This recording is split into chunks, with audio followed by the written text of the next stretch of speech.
So I was in America and some people, they have a big problem with the word guru. It's a four-letter word. They don't mind the other four-letter words. This four-letter word is a guru. Why are you a guru? This is what a lady asked me.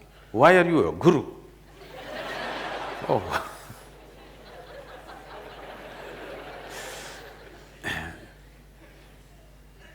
Because you are in a state right now, you don't see what's around you only when your eyes are open. Even with your eyes closed, imagery is going on, isn't it? You must understand, the function of the eyelid is, if you close it, world is out. That's the purpose. Yes or no? The function of the eyelid is, see, the camera has a camera cap. If you put the cap, world is out for the camera. Yes? That is what an eyelid is, it's like a camera lens cap. If you put the cap, if you still see, you lost it. Yes or no? If you put the cap and you still see it, you definitely lost it. Or in other words, the fundamental faculties of your mind, which is memory and imagination, both are out of control. You don't know how to make use of your memory, you do not know how to make use of your imagination. You suffering yesterday and tomorrow is just this, you lost control over your memory and imagination. If you had control over your memory and imagination, I would treat you as my colleague. But now, you lost control over your memory and imagination, essentially means you should have been in an asylum. Because there is not enough infrastructure.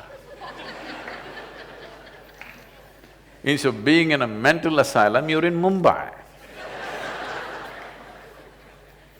Yes, you lost control of your memory and imagination means you have no ability to make use of the faculty of the mind in the way you could if you had control over these two things.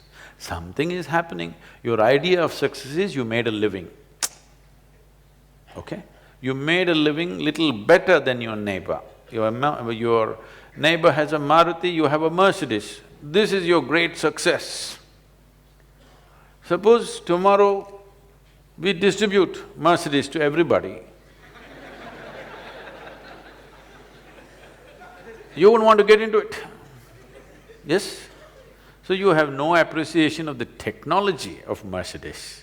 Your only thing, you see, because I was in conversation with Ratan Tata, who is into auto industry. More than the industry, he's a passionate auto person, okay?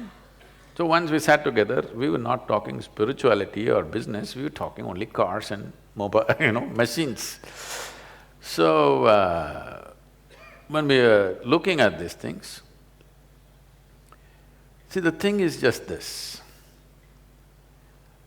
If you look at the advertisements in the newspapers for cars, I look, okay, any new model, I'm looking it up. I'm not intending to buy it, but I'm interested to know what is coming, what is going. I look at it, they say leather seats, wood finish in this thing, paint job like this. I'm looking, what's the engine, what's the transmission, what is the gearing system, what's the gear ratio, I want to know. Nothing. Only leather, paintwork, stereo system. God damn it, this is not what makes a car. This is a living room.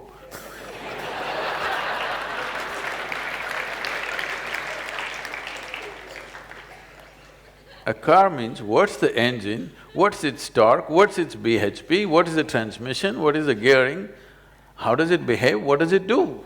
No, it's about the paintwork. Because the car is about how shiny it is and how it blinds your neighbor,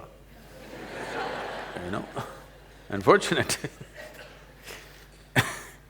So, because you made your life this way, that the quality of your life is determined by the opinion of your neighbor, whether the neighbor is next door or somewhere else, somebody else Somebody else's opinion determines the nature of your life because eyes open and eyes closed, you're still seeing the same world.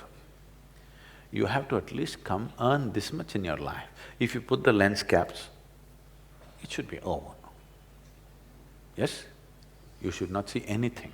If you see things, that means you lost it. Don't think you become spiritual. No, Sadhguru, when I close my eyes, I see Shiva, you definitely lost it. You're not just a nut, you're a religious nut.